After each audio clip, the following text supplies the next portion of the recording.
Alors mon objet aujourd'hui n'est pas tant l'histoire que la mémoire, mais qui a elle-même une histoire. Et j'espère que ma présentation fera la jonction avec la journée qui est prévue l'année prochaine.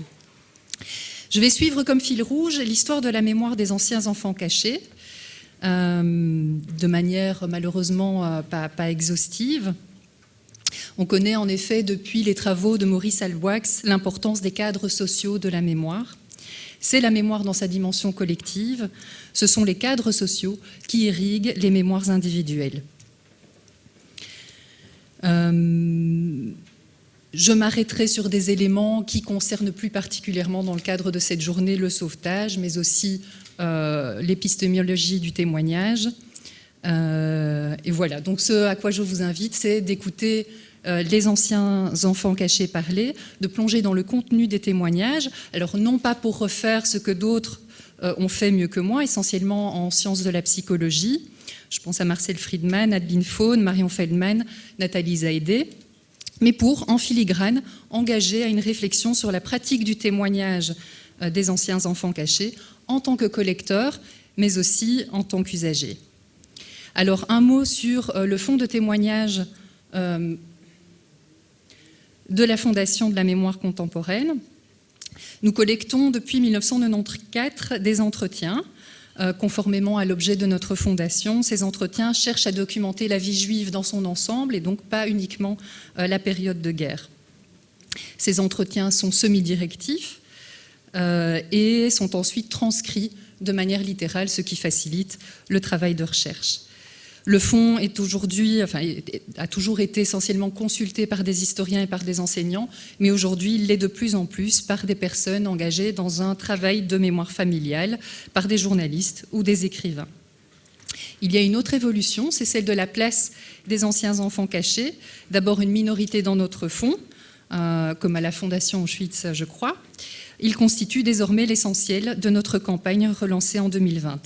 Alors pour cette présentation, j'ai utilisé une dizaine de témoignages qui ont été recueillis entre 1995 et 2005.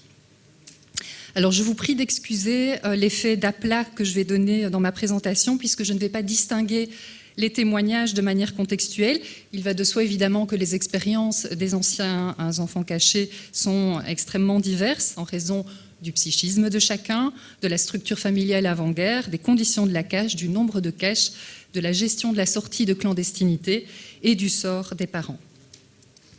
Alors, les témoignages des anciens enfants cachés à la Fondation ont notamment été utilisés dans le cadre de recherches qui ont été faites par mes collègues chercheurs, par exemple une étude sur les écoles juives ou une recherche sur les homes de l'AIVG.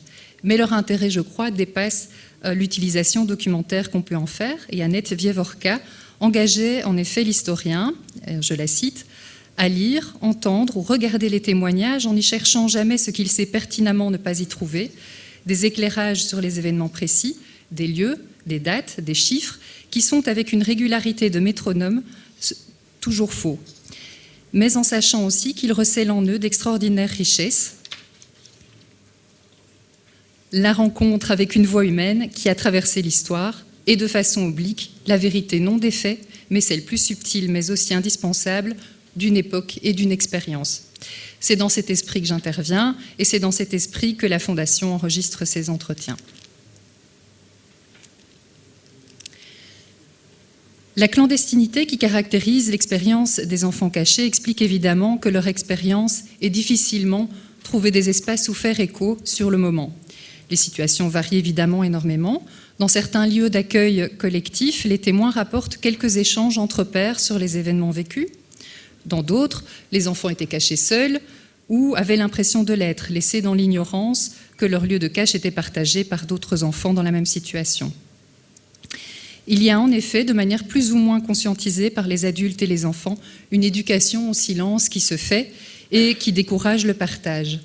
Et ici, je vous ai mis une citation du récit autobiographique d'Adolf Niesenholz, Boubelet, l'enfant à l'ombre, où il parle du cas d'une fillette dans l'immédiate après-guerre. Elle avait fait vœu de silence depuis la rafle. Son père avait été pris devant elle. Ils avaient couru dans la rue, il l'avait subitement repoussée vers une entrée d'où elle a tout vu, interdite. En lui lâchant la main, son père avait eu le temps de lui murmurer entre les dents « Surtout ne dis rien », et elle tint parole jusqu'à ce jour. Peu de partage donc, et peu de traces. À moins de tomber sur des documents écrits ou dessinés émanant d'enfants, lettres, journaux, carnets collectifs, où il est parfois possible de lire entre les lignes, il faudra donc attendre que ces cadres se dessinent. En Europe orientale, et en Pologne en particulier, au cœur de la persécution, des intellectuels avaient organisé la collecte clandestine de traces d'un monde en voie d'extinction, à l'image des archives d'Emmanuel Ringelblum au ghetto de Varsovie. À la fin du conflit, le travail est poursuivi par plusieurs commissions historiques juives avec l'ambition d'écrire une histoire précoce de la destruction. Certaines de ces initiatives concernent spécifiquement les enfants, et c'est assez extraordinaire de découvrir ça, avec des collectes ciblées dans l'immédiate après-guerre. Benjamin Tenenbaum, par exemple, émigré en Palestine, revient en Pologne dès la fin de la guerre et sillonne les homes d'enfants en Pologne. Il recueille 1 millier de témoignages dont il publie des extraits en 1947 déjà. À Bergen-Belsen, Elena Vrobel, qui a elle-même survécu au camp, a ouvert une école où elle a demandé aux enfants d'écrire des essais sur le thème « Mon voyage de chez moi jusqu'au camp ». Dans le cadre de la Commission historique juive de Pologne, l'expression des enfants a été encouragée, puis recueillie de manière systématique et scientifique par des enquêteurs. Cela débouche sur une édition polonaise à Varsovie et une édition yiddish à Buenos Aires, dont j'ai mis une photographie de la table des matières. Il y avait cette idée que la parole de l'enfant, au sortir de guerre, était plus authentique que celle des adultes, car elle n'était pas médiatisée par des conventions sociales. Le but, en recueillant leurs paroles, était aussi d'aider tous ceux qui travaillaient avec eux ou les côtoyaient, afin de les aider au mieux, de mieux comprendre leur situation. Et donc, sur cette table des matières, voilà, dans la partie qui concerne les enfants, on voit qu'il y a différents sous-chapitres qui évoquent les ghettos, enfin la vie dans le ghetto, les actions, donc les rafles, les camps et les prisons. Alors en France, j'ai vu dans des travaux de recherche des mentions au Joint qui aurait fait des collectes de témoignages dans les maisons d'enfants de l'œuvre de secours aux enfants. Je n'en connais pas plus. Et en Belgique, au lendemain de la guerre, des témoignages sont recueillis auprès des victimes à des fins journalistiques, judiciaires, administratives. Mais en ce qui concerne les enfants, je n'ai pas fait la recherche, mais a priori, il n'y a rien de systématique. En tout cas, la section enfance de l'AIVG, l'aide aux Israélites victimes de guerre, a élaboré un programme éducatif en 1945 qui aborde l'histoire juive, mais pas la guerre, à l'exception de la révolte du ghetto de Varsovie. Il me semble que c'est à peu près la même chose dans les autres cours complémentaires qui ouvrent après la guerre. Mais il y aurait toute une recherche à faire à ce sujet. Donc pas grand-chose en Belgique, en tout cas. L'expérience des enfants cachés est donc essentiellement aujourd'hui documentée par des discours qui sont produits bien longtemps après les faits. Et donc j'ouvre une bulle qui n'est une bulle, disons, thématique, qui n'est pas strictement liée à la période que je viens de présenter, sur ce handicap, entre guillemets, de l'a posteriori, qui est l'une des raisons de la méfiance de l'historien à l'égard des témoignages. Alors évidemment, c'est le fonctionnement de la mémoire qui est en jeu, mais c'est aussi le cadre social du témoignage qui peut influer sur le contenu. Il y a des souvenirs oubliés, des souvenirs refoulés, télescopés, suscités par une question, transformés pour correspondre à des attentes réelles ou imaginaires. Et le discours peut évidemment être influencé par tout ce qui a été dit, écrit, vécu a posteriori. Le profil des enfants rend évidemment ces questions épistémologiques du témoignage encore plus vives. Ici, je vous ai mis quelques exemples de trous de mémoire, d'imprécisions, de focalisation sur des anecdotes et de versions concurrentes dans les témoignages. Donc je ne vais pas les lire intégralement, mais je pense que vous aurez le temps d'en prendre connaissance au fil de l'exposé. J'ai souligné les passages les plus emblématiques. Ici, un témoin conscientise son absence de mémoire. Il dit « On m'a emmené à Serville et je dis au revoir ou pas, ça je ne sais pas. Blocage probablement dans la petite tête. Pas de souvenir. » Dans le dernier extrait de ce slide, un autre témoin dit « Comment j'y suis arrivé, j'ai pas de souvenir. Mon frère prétend qu'il m'y a emmené et je ne suis pas convaincue que ça soit vrai parce qu'un jour on a rencontré, paix à son âme, Jacques Sefia, il faisait partie de ce groupe qui cachait aussi les enfants.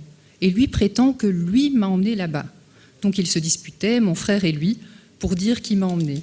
Mon frère prétend que c'est lui. » Alors ce phénomène apparaît évidemment dans l'ensemble, enfin dans les témoignages en général, mais pour les témoins enfants, il y a ce cas particulier du stade de développement et de connaissance de l'enfant. Que lui a-t-on dit?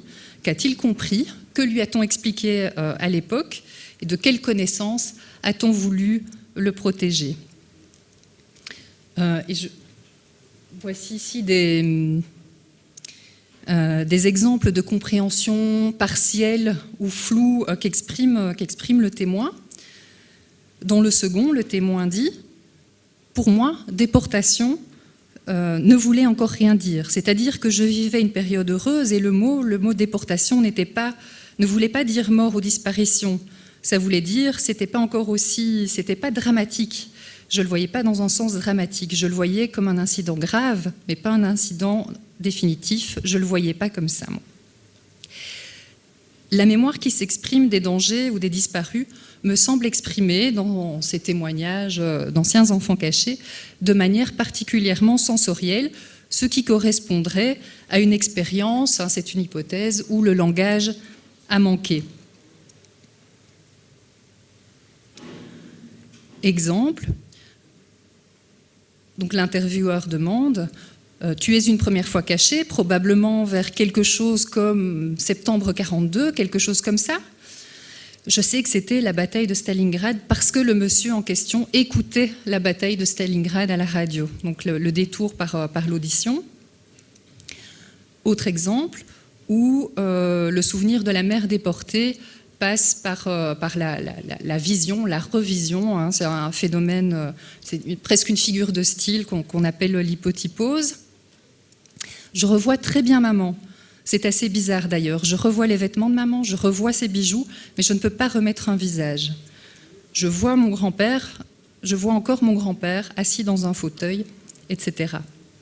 Alors la littérature permet de questionner cette expérience à hauteur d'enfant, et certaines œuvres font ce choix d'écrire à hauteur d'enfance.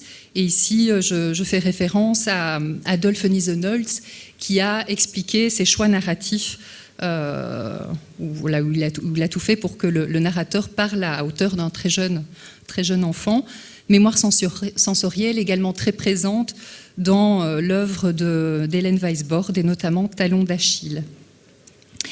Alors certains éléments de l'histoire personnelle ne sont pas compris et ne seront ajoutés qu'à l'âge adulte. Ici, il y a quelques passages où c'est conscientisé, mais en fait, il y en a beaucoup qui ne sont pas conscientisés. Ici, des exemples sur le sauvetage, je pense. Elle m'a montré ces petits papiers, ces petits carnets. Effectivement, mon nom figure avec mon numéro, etc.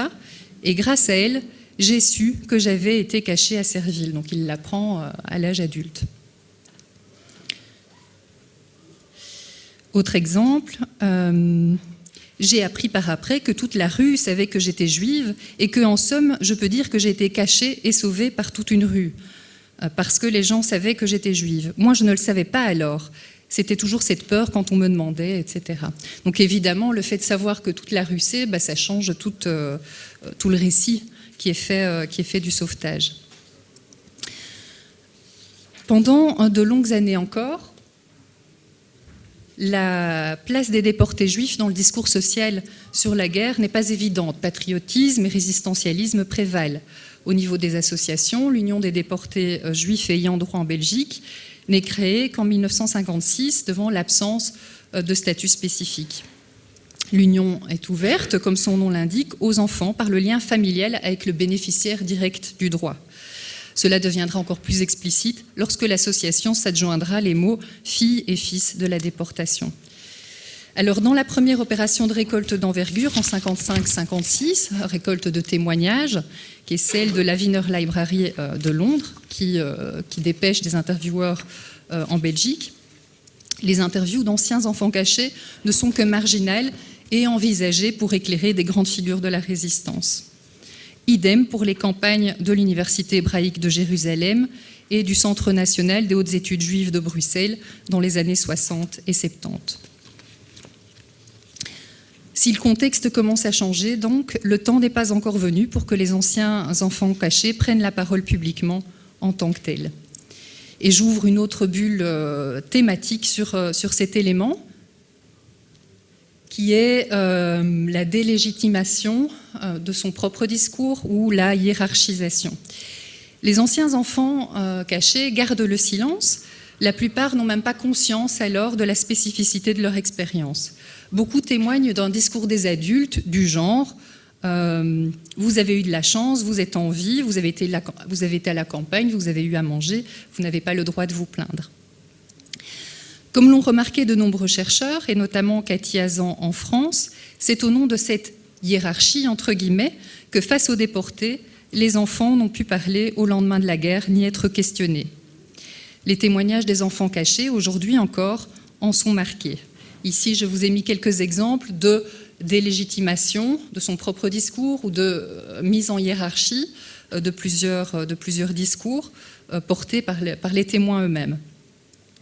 Le premier exemple est un exemple qui est issu d'un groupe de parole auquel j'ai pu assister, un groupe de parole d'anciens enfants cachés. Nos parents sont les grandes victimes et les vrais héros, pas nous. Délégitimation aussi de son propre discours, en quelque sorte par rapport aux déportés. Je m'estime privilégiée au possible, je n'ai pas connu le camp. J'ai pas été déportée, j'ai pas vécu cette souffrance, j'ai vécu une autre souffrance, j'ai vécu la souffrance d'un gosse à qui on a dit « voilà, t'existes plus ». Donc par ce biais-là, il y a quand même une prise de conscience de la spécificité de son expérience. Mais délégitimation ou hiérarchisation aussi des discours entre enfants cachés. Dans les cas où le témoin, où ça s'est bien passé, entre guillemets, pour le témoin, il y a des comparaisons qui se font avec ceux pour qui ça s'est plus mal passé, ceux qui étaient mal cachés. Je n'ai pas souffert d'être cachée. Je ne peux pas, contrairement à d'autres enfants qui ont connu une période très difficile, moi je n'ai pas vraiment souffert. Il y a une différence de ressenti par rapport à l'âge aussi, avec cette idée défendue par Adolf Niesenholz dans son autobiographie que les plus jeunes n'auraient pas eu de barrière psychique suffisante que pour affronter le traumatisme, là où les enfants plus âgés s'en seraient mieux sortis selon lui. Et évidemment, le sort des parents qui fait beaucoup et qui vient éclairer rétrospectivement le vécu de la période où l'enfant était caché, voire toute l'identité juive. Et là, je voulais vous rapporter une interaction de ce groupe de parole donc, qui a eu lieu en 2018-2019, où il y a eu une interaction entre deux participantes, où l'une dit qu'à choisir, elle renaîtrait juive. Si elle pouvait refaire sa vie et si elle pouvait choisir, elle renaîtrait juive, car elle est très fière de son identité. Et une autre répond « Ah ben moi pas ». Et devant l'incompréhension de la première, elle a poursuivi « Mais est-ce que vous avez perdu vos parents, vous ?» Et la première répond que ses parents ont effectivement survécu. Et l'autre répond « Ah ben voilà, c'est ça le pire, le non-retour ».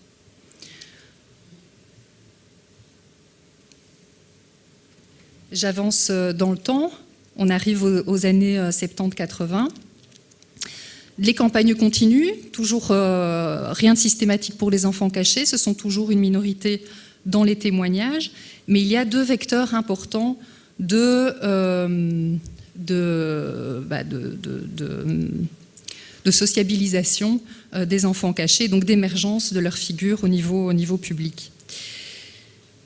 Comme l'ont montré Bruno Benvindo et Evert Peters, ça a été l'essor global de l'intérêt pour la Shoah a été dynamisé par le procès de Kiel en 1980 contre les responsables allemands de la déportation en Belgique. Ce travail avait été préparé de nombreuses années. Maxime Steinberg, précurseur de l'étude de la Shoah en Belgique et ancien enfant caché lui-même, y siège comme expert de la partie civile. Ce procès bénéficie d'une large attention médiatique en Belgique et c'est là véritablement l'émergence de la figure du fils de. On ne parle pas encore véritablement d'enfant caché. Je vous passe quelques citations. Les ouvrages de Maxime Steinberg font date, comme le dossier Bruxelles-Auschwitz ou l'étoile et le fusil. Mais l'accusation des bourreaux, c'est ça il me semble qu'il faut retenir, l'accusation des bourreaux, la démarche judiciaire, est un des vecteurs catalyseurs de la mémoire de l'enfant caché avant qu'il ne s'appelle ainsi. Il y a en effet toute une sociabilité qui se crée autour du procès de Kiel.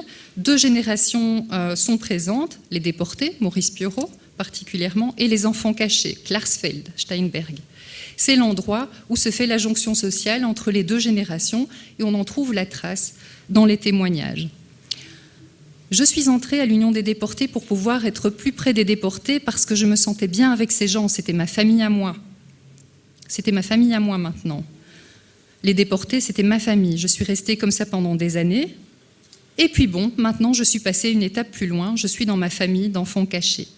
Est aussi mentionné le rôle de l'historien, de Maxime Steinberg, et son importance et l'importance du procès dans le processus de deuil, où là, dans le dernier extrait, la témoin explique qu'il a fallu le procès et que l'historien lui explique que sa maman n'avait pas pénétré dans le camp d'Auschwitz pour qu'elle puisse faire son deuil.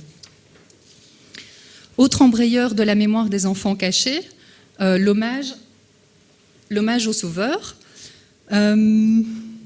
Alors, il y avait déjà eu quelques hommages, mais il y a un grand hommage qui est organisé en 1980.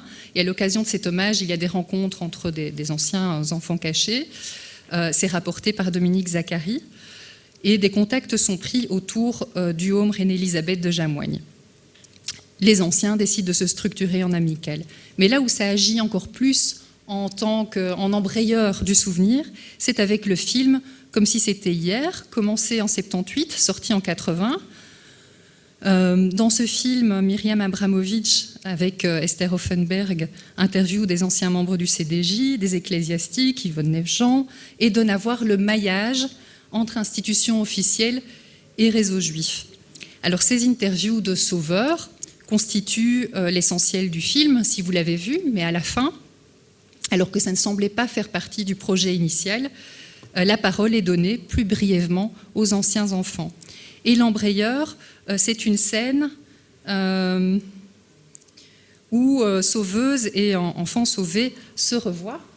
Je vous la montre.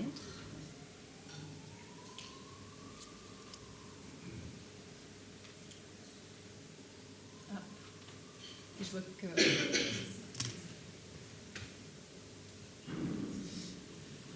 Bon, ça ne veut pas. C'est pas grave, mais en tout cas, symboliquement, c'est un moment fort parce que c'est vraiment à partir de là, dans le film, mais aussi dans la société, que l'enfant caché émerge. Et il y a vraiment cette transmission dans le film entre toute cette collectivité des sauveurs et puis les enfants cachés lors d'une retrouvaille de Jerry, d'un ancien enfant avec sa sauveuse. Alors, quelques évocations de sauveurs dans les témoignages. Il y aurait beaucoup de choses à dire. Là, j'ai épinglé quelques extraits qui montrent la reconnaissance des enfants aux sauveurs, la conscience du rôle éducatif qu'ils ont joué, mais aussi la complexité et l'ambiguïté de leur rapport, puisqu'ils ne sont pas dans la pure hagiographie, donc ils se rendent bien compte que la relation qu'ils avaient avec leur sauveur, même quand tout se passait bien, pouvait être difficile. Par exemple, l'extrait, donc le 3e sur la page. Elle était affectueuse et tendre avec moi, mais j'étais là à contre-cœur et je lui en voulais un peu au début. Elle me sauvait la vie, moi j'aurais bien voulu qu'elle me jette dehors et que je retourne chez mes parents. Mais je me suis quand même toujours conduite d'une façon gentille. Beaucoup évoquent également le maintien des contacts avec les sauveurs après-guerre et le décès, la volonté de rendre hommage, voire faire reconnaître comme juste, peut également agir comme détonateur pour se mettre à témoigner. Ici, c'est le cas ici dans le second extrait, où la témoin raconte que quand elle est allée à l'enterrement de sa sauveuse, elle a été très malade, très choquée. Tous les souvenirs sont revenus et c'est à ce moment-là que j'ai commencé à comprendre qu'il fallait que je laisse quelque chose avant de disparaître, surtout pour mes petits-enfants, etc. Adolf Niesenholz également évoquait le décès du couple de sauveurs comme déclencheur de son écriture autobiographique. Alors à partir des années 90, et ce sera la fin, le documentaire, comme si c'était hier, donc sorti en 1980, a fait son bonhomme de chemin en Belgique, aux États-Unis, ailleurs, et chaque projection a suscité énormément de témoignages d'anciens enfants cachés. Et donc la réalisatrice a recueilli tous ces noms au fil des années, jusqu'à aboutir, mais je pense que vous connaissez l'histoire, à la première réunion des enfants cachés à New York en mai 1991, avec 1600 enfants cachés et quelques sauveurs. Au retour de ce grand rassemblement, les anciens enfants cachés créent dans leur pays leurs propres associations. Pour ce qui est de la Belgique, elle est créée en 1991. Dans le sillage de cette association, il y a des groupes de parole qui émergent et des livres paraissent, notamment celui de Viviane Teitelbaum et celui de Dominique Zachary. En marge de tout cela, les campagnes de témoignage continuent et abordent un peu plus le vécu des enfants cachés. Je pense aux témoignages de la Fondation Auschwitz et à ceux de la Fondation de la mémoire contemporaine. Enfin, le nom d'enfant caché est utilisé publiquement, la mémoire enfin trouver un cadre où s'épanouir. Et les enfants cachés endossent un rôle de témoin par oral auprès d'institutions mémorielles, lors de commémorations en contexte scolaire ou par écrit, et c'est devenu tout à fait courant dans les années 2000. Alors je ne vais pas aller beaucoup plus loin au niveau chronologique, mais je vais m'arrêter sur ces extraits qui montrent que la création de ces institutions est vécue comme un moment d'importance par les témoins. Ici, c'est un exemple d'une Belge qui est partie en Israël, qui allait très mal. Je me suis sentie mourir, comme si mes ressources se tarissaient. Et juste à ce moment-là, la télévision, la Fondation aide, soutien mental et social aux survivants de l'Holocauste, première et deuxième génération. C'était en 1995. Je téléphone et je ne savais pas, moi, que j'étais une survivante de l'Holocauste. Mais non, je n'étais pas là-bas, je n'étais pas dans le tourbillon des camps. Officiellement, je n'ai rien eu. Ces structures sont importantes aussi par la collectivité à laquelle elles permettent d'avoir accès. L'enfant caché n'est plus seul. L'enfant caché reçoit un support narratif, ce qui lui permet de faire le récit de son expérience. Ici, la témoin dit « J'ai pris conscience surtout que je n'étais pas la seule. J'avais toujours dans mon coin le sentiment d'être seule à avoir vécu ce que j'ai vécu et je me suis rendu compte qu'on était des milliers à avoir vécu ce que j'ai vécu. »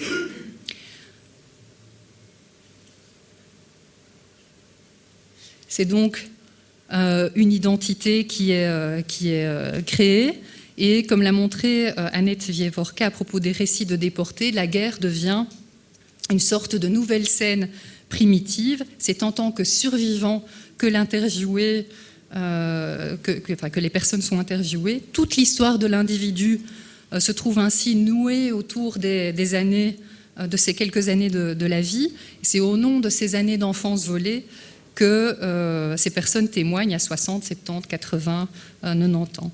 Et effectivement, dans le groupe de parole auquel j'ai pu assister, les participants parlent au présent. Ils ne disent pas « j'ai été un enfant caché », mais « je suis un enfant caché », ce qui correspond au témoignage que j'ai pu consulter par ailleurs.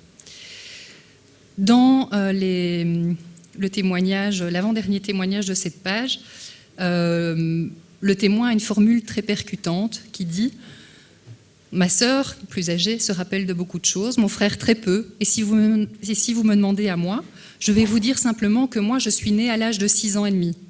Pourquoi ? Parce que j'ai été déracinée à 4 ans et demi.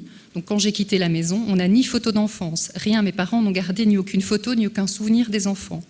Et finalement, mon histoire commence quand je reviens de la cachette.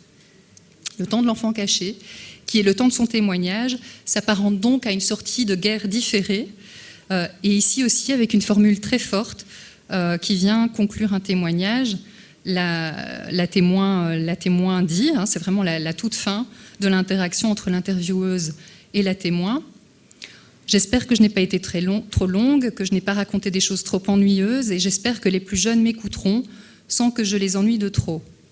Et je remercie l'intervieweuse pour sa gentillesse d'être venue me chercher, de me sortir de mon petit trou où je me cachais. Voilà, je vais m'arrêter là.